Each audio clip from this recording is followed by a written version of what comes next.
Absence, Lady Mechanika revient chez Glénat Comics, c'est d'ailleurs le dernier survivant des titres Glénat Comics, et cette série elle est poussée et portée par Glénat parce que c'est un succès d'édition, c'est même un phénomène, plus de 100 000 exemplaires sur l'ensemble des 7 tomes et toutes les variantes et éditions collector qui sont sorties, 100 000 exemplaires, je sais pas si vous vous rendez compte, quand un Spider-Man en deluxe bien plafonne à 1000 ou 2000 exemplaires, quand les omnibus se vendent à 1000 exemplaires, eh bien c'est hallucinant de voir que Lady Mechanika a autant de succès et tant mieux puisqu'il faut des succès et je pense que tout le monde se réjouit de la sortie du 8e tome. Et oui, le 8e tome arrive en octobre chez Glénat Comics. Il s'agit de la mini-série qui s'appelle The Monster of Ministry of Hell qui est sortie il y a maintenant plus d'1 an aux États-Unis et qui arrive seulement cette année. C'est une origin story, ce sont les origines de Lady Mechanika. Vous allez enfin découvrir ce qui lui est arrivé.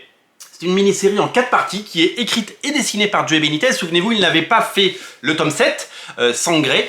Il avait sous-traité le dessin, c'était d'ailleurs superbe. J'avais vraiment adoré. Et voilà, quand il s'entoure d'artistes, eh bien, il choisit des bons artistes. Et donc, ce tome 8, eh bien, c'est donc cette mini-série qui arrive pour le plus grand plaisir de tous. Cette série a été financée sur Kickstarter dans un premier temps. Cette série, donc ça c'est le coffret Kickstarter que j'avais pu acquérir à l'occasion de cette magnifique édition. Et donc là il n'y a que le numéro 1 avec plein de variantes cover, des variantes cover qu'on devrait retrouver en bonus à la fin de l'album, et c'est quand même quelque chose d'assez exceptionnel, on se réjouit. Cette série, c'est donc les origines de Lady Mechanika, il ne faudra absolument pas le rater, c'est le grand retour et on espère que le marché, qui a bien évolué depuis 2 ans, accueillera avec les bras ouverts cette série qu'on attend de pied ferme. Je vous l'ai dit, elle est écrite et dessinée.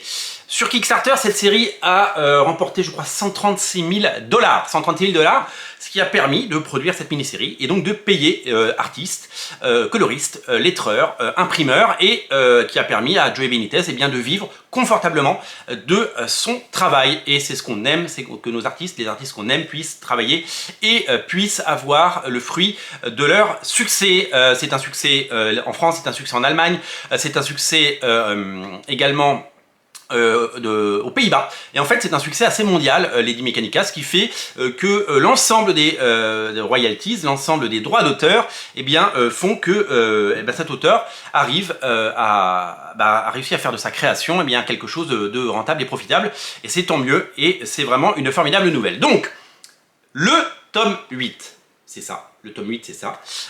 Il vient de se terminer aux États-Unis une 2e campagne Kickstarter. C'est-à-dire que vous vous réjouissez de la sortie de ce tome 8, mais sachez que d'ici, en gros, 1 an, parce qu'il va falloir évidemment le temps de mettre tout ça en place, nous aurons encore un nouveau Lady Mechanika.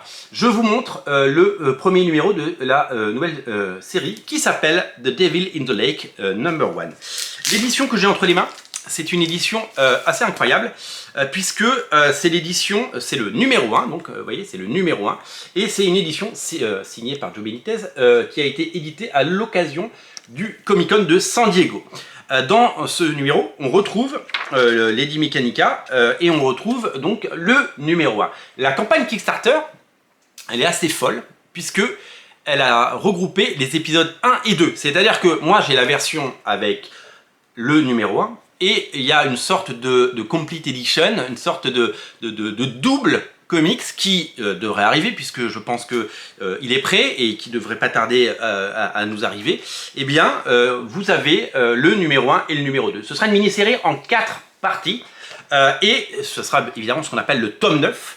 Donc le tome 9 qui sortira certainement l'année prochaine, donc réjouissez-vous puisque le tome 8 arrive et que le tome 9 est déjà en cours de production.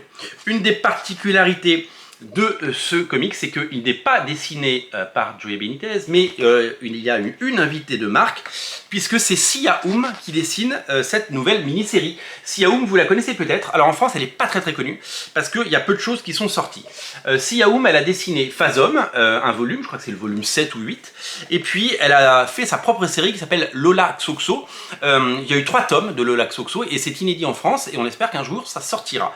Donc, on se réjouit, puisque vous avez évidemment le tome 8 qui arrive en octobre, et que d'ici 1 an, moins d'1 an, vous aurez le tome 8. Alors aux États-Unis, pour le moment, il y a celui-là qui est sorti, le numéro 2, donc qui est adossé au numéro 1 dans la version Kickstarter. Ce n'est pas encore sorti dans les boutiques de comics, parce que Joey Benitez attend d'avoir les 4 numéros. Et Siaoum, si vous la suivez sur les réseaux sociaux, eh bien chaque jour nous montre les pages qu'elle dessine. Et d'ailleurs c'est absolument magnifique. On voit son travail au crayon, puis son ancrage incroyable, parce que c'est elle qui ancre, et c'est tout simplement génial.